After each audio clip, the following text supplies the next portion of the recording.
Berarti dengan ke Barreskrim dalam rangka apa mungkin saat ini?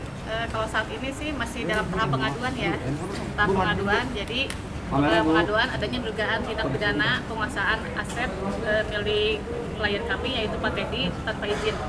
Ini hanya sebatas pengaduan dulu, Mbak. Jadi Berarti surat laporannya belum ada? Belum. Jadi tahapannya itu kan sebelum laporan kita pengaduan dulu, kan? Karena kan kami berharap di sini juga ada etikat baik dari pihak mereka ya untuk menyelesaikan dulu secara kekeluargaan. Jadi makanya kita adukan dulu. Aset apa siapa Bu? Yang diadukan ya anak-anak dari almarhum Dalina. Berapa orang Bu? Kalau anak-anak itu banyak Bu? Kami adukan di sini yang dugaan ya, kami baru dugaan itu nggak bisa, ini baru dugaan, tapi kalau ini sih RF dan kawan-kawan. RF itu siapa Bu? RF siapa Bu? Nanti tahu sendiri mungkin RF ya siapa. Berdasarkan koordinasi sama sama penyidik. aja, karena kan kita baru dugaan ya, jadi kan belum tentu ini ada pidana apa enggak, hanya dugaan dulu. Kami Untuk nggak bisa laporannya Bu? berasumsi Untuk gitu kan. laporannya? Asetnya Sifatnya pengaduan. asetnya aja apa Bu? Kalau asetnya ini aset kos-kosan yang terletak di Bojong Soang, samping SCT Telkom yang di Bandung. Tapi berdasarkan koordinasi sama penyidik, ada dugaan apa di dalam peristiwa Kalau ini? dugaan itu sih pada prinsipnya ada. Kenapa? Karena itu kan istilahnya pertama aset adalah murni milik dari Pak Teddy Pardiana karena diperoleh sebelum pernikahan dengan almarhum. Gitu. Pertama itu kami pun ada bukti-bukti kwitansi jual beli, perjanjian jual beli, pembayaran BPHTB dan sertifikat dikuasai oleh Pak Teddy aslinya. Berarti dugaan pencurian ya? Bukan dugaan pencurian, jadi istilahnya Pengambilan aset. menguasai lahan aset tanpa izin yang pemilik.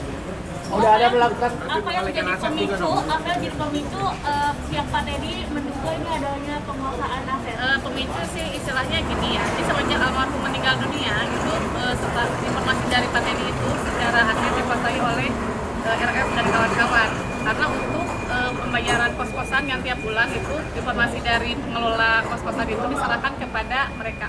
Bu, dan kawan-kawan atau dan adik-adik Bu? Ya, saya bilang ya, kita tahu karena kan sana juga nggak hanya ada keluarganya, mungkin ada yang lain ya, ada pihak yang turut serta membantu ya. Udah berapa lama aliran dananya yang ada dugaan dikuasai? Kalau informasi dari Pak Teddy sendiri sih semenjak almarhum meninggal dunia, semenjak ya.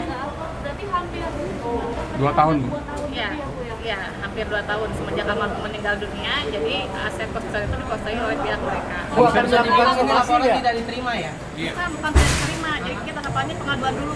Pengaduan. Pengaduan, Ya, baru semuanya baru dilaporkan gitu. Ya, nanti gimana Ada- nanti kalau misalkan akan melakukan somasi nggak? Naik laporan. Akan melakukan somasi nggak Bu? Somasi sih udah, kalau awal udah ada somasi. Belum ada etikat baik tapi? Kalau etikat baik sih ini kan jadi kadang itu campur sama yang waris ya. Jadi kembali lagi di sini kami tekankan yang kami permasalahkan bukan warisan. Kembali lagi ya, kami tekankan di sini hanya aset milik dari klien kami yaitu Pak Teddy yang diperoleh sebelum pernikahan dengan almarhum. Nah, Bu, omset bulanannya berapa Bu? Ya. Dari kos-kosan itu omset bulanannya berapa? Apanya? Tersebut? Omset bulanannya per bulan berapa? Omsetnya kalau kemarin sih memang kondisi pandemi sih infonya nggak begitu besar karena kan pandemi kuliah online ya. Jadi kalau secara pemasukan nggak terlalu banyak sih. Tapi kalau misalnya sekarang offline lagi, mungkin tahun sekarang offline bisa jadi pemasukannya lebih besar. Berapa Bu kisarannya? Kisarannya berapa tentatif sih? Saya kurang tahu ya tentatif. Ada berapa pintu Bu kos-kosannya? 32 kamar. 32 pintu.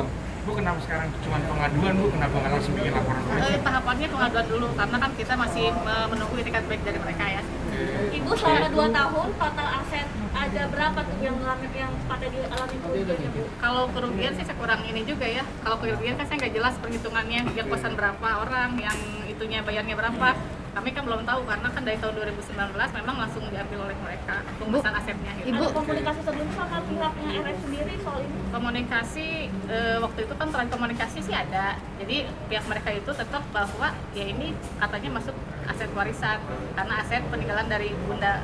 Nah, pertama itu, keduanya memang katanya ada aliran dana masuk ke pembelian aset itu dari saudara RF katanya gitu. Tapi masalahnya pun itu di Polda Jabar belum selesai. Tapi atas namanya itu tertulisnya sama saya Bu? Kalau atas nama sih masih atas nama penjual yang lama ya, atas nama karena kan mau dibalik nama oleh Pak Teddy, ini agak ada kesulitan karena sudah ada LP di Polda Jabar. Artinya bisa memastikan bahwa itu udah ada aset sebelum menikah? Sebelum, pertama diperoleh sebelum nikah, kedua bukti-buktinya ada kwitansi jual beli kepada penjual, ada penyerahan setoran BPHTB, ada perjanjian jual beli juga dari Pak Teddy ke saudara pemilik lah. Berarti aset itu pure punya Pak Teddy, Bu, berarti? Kalau pengakuan dari Pak Teddy sih dia uangnya masuk ke sana juga, uang pribadinya masuk ke sana. Berarti Bu Linanya sendiri nggak ada kolaborasi buat untuk beli itu? Kalau info dari Pak Teddy katanya ada masuk sebagian juga uang almarhum. Oh, berarti ada patungan ya, Bu? Ya, infonya ada patungan juga pembelian Berarti aset. sebelumnya pernah lapor ke Polda Jabar ya? Pak Yang Teddy? Polda Jabar itu bukan Pak Teddy yang melaporkan, justru dari pihak mereka yang melaporkan Pak Teddy. Katanya penguasaan penggelapan uang. Oh, ini sering lapor Ya, lagi? ya. Tapi sampai saat ini proses laporannya pun belum ada istilahnya itu kalau udah naik sidik, tapi udah setahun lebih Pak Teddy belum termasuk sebagai tersangka. Kalau memang terbukti ada penggelapan ya, ini kan belum sampai saat ini setahun lebih. Pak Teddy-nya sendiri sekarang kenapa nggak ikut? Pak Teddy pertama repot mungkin dia jaga anaknya yang masih kecil, pertama itu, kedua kan ini kan sifatnya masih, kembali lagi saya bilang masih pengaduan, bukan laporan, masih pengaduan. Tapi kalau misalkan memang kita masih nunggu tiket baik dari mereka, kalau memang ada ya kita selesaikanlah secara kekeluargaan. Bagaimanapun juga kan beliau masih ada hubungan kekerabatan. Kasih deadline waktu, Bu? Ya, Kasih deadline waktu sebelum masuk ke pelaporan? deadline waktu sih kalau ini secepatnya aja. Kalau saya belum minta secepatnya aja, karena apa? Karena itu kan di sana ada hak Pak Teddy juga. Jadi kembali lagi bukan bicara soal warisan, ini hak Pak Teddy yang dibeli sebelum pernikahan gitu kan. Bu, kondisi Pak Teddy ini sudah bekerja atau masih ini, Bu? Ya. Kondisi Pak Teddy sendiri sudah Kalau bekerja atau bekerja, masih? sampai saat ini sih dia mengandalkan kehidupan sehari-hari dari mungkin dia tadi kan memang profesi sebagai tukang pijit ya, jadi memang dari pijit atau misalkan ada yang hasil dia menanam apa gitu kan kebutuhan sehari-hari itu. Berarti tadi ini yang Pak Teddy bilang beli sendiri, berarti memang ada gabungan dari Mbak Lina. Jadi kalau beli itu kan belum menikah ya, jadi beli. Tapi pengumuman Pak Teddy bahwa itu ada uang dari Bunda.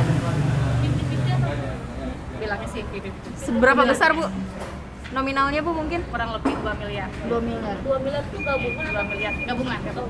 Jadi intinya Pak Teddy di sini kalau memang dari pihak mereka mau ngambil aset konsultan silahkan, tapi kalau kembalikan ya haknya lah. Misalkan kemarin kan kita udah bicara nggak muluk-muluk ya, Pak Teddy minta cuman di angka 500, padahal yang dikeluarkan oleh beliau kan 1 miliar, itu kan cuma minta 500, itu pun buat kepentingan anaknya gitu kan, sampai besar. Kalaupun nanti ya ayah kita nggak tahu umur ya, meninggal akan diserahkan kepada kakak-kakaknya juga asetnya. Oh, berarti dia cuma punya 500 juta. Iya, dari kemarin kita minta 500 juta bukan buat apa, buat biaya hidup. Karena uang yang perolehan dia dari Amerika selama dia bekerja puluhan tahun itu, dia masukin ke kos-kosan, tadinya berniat untuk kehidupan ke depannya, akan tetapi ya sekarang dikuasai, yaitu tanpa izin beliau. Berarti solusinya adalah pertemuan diserahkan, asalkan Pak Teddy dapat uang 500 juta. Waktu kemarin kita pertemuan seperti itu sih Mbak, tapi kalau misalnya sekarang kita nggak tahu ya keinginan Pak Teddy seperti apa. Tapi kalaupun memang seperti itu kita ada realisasi, ya nggak apa-apa lah. Yang penting kita kan fokusnya kita berdamai ya, istilahnya kita nggak mau sampai ini ribut gitu kan ya, berkepanjangan. Bagaimanapun juga kan ada hubungan kerabat ya. Oke. Oke, siap. Terima kasih, Bu. Terima kasih.